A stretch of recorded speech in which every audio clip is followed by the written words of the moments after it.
Humans are omnivores and we thrive on an omnivore diet. Hey everybody, it's Jason Blaha here, and I thought I would chat with you guys and gals a little bit about this today. And as funny as this sounds, a lot of people would be like, Jason, do we even need to say this?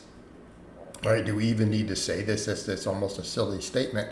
But apparently in today's fitness world, we do have to have that conversation. All right, we absolutely have to have that conversation. It has to be had. Because we see the people on both extremes are so militant at times.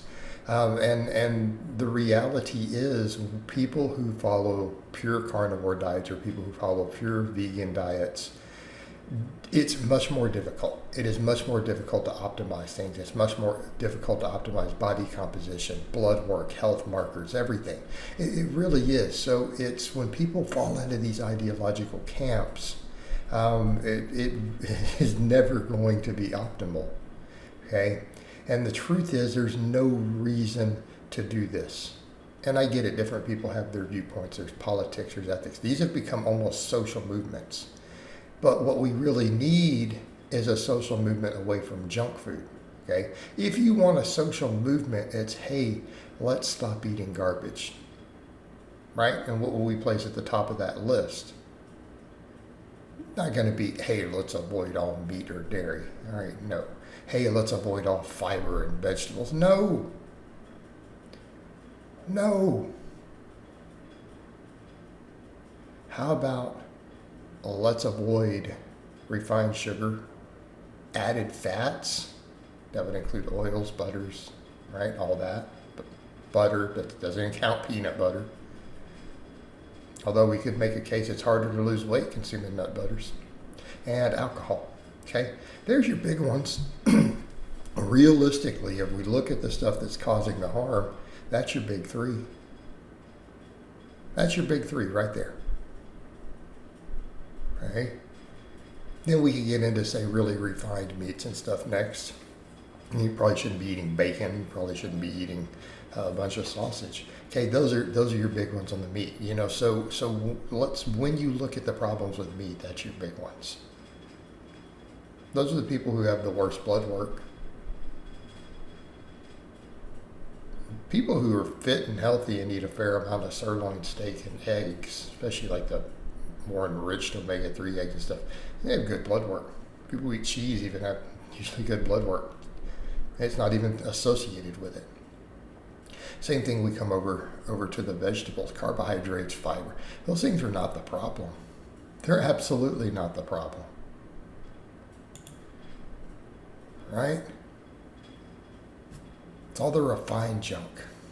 It's all the refined junk. And I'm not even making a case in this video for higher carb, lower fat, lower carb, higher fat, moderating both. I'm not even discussing all that. That's macros is a whole different topic. We're talking about purely about these other things. But let's be realistic. Let's look at the evidence we have.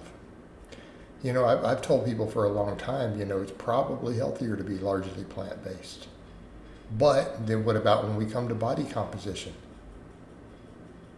It's a lot harder on body composition, especially if we're trying to really push the benefits of things like protein overfeeding.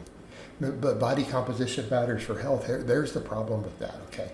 And that's a point I'm going to get to. I'm going to get into some problems with both of these sides. You have to understand you're creating limits that don't need to be there. We're creating problems by going this extreme. Look at the data that I saw it linked on Minnow's page.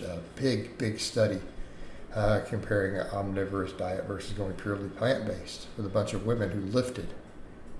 The women, when they took them over to even a structured vegan diet, they all lost a little bit of muscle tissue.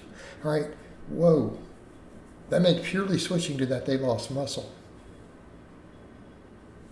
I went purely plant-based again for a little while just for health to see what would happen again.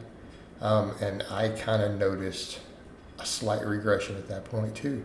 I felt good. Don't get me wrong, I felt pretty good. But at what cost? I felt like I started to regress a little. And then all of a sudden I switched back over. I threw some whey protein stuff back in, and then I do better. And look where I am now. I eat a nice, solid omnivorous diet. I eat a lot of vegetables. Okay? Eat a lot of animal protein. Guys, I'm about to turn 48. By the time this video hits, it'll probably be like 2 weeks before my birthday. All right.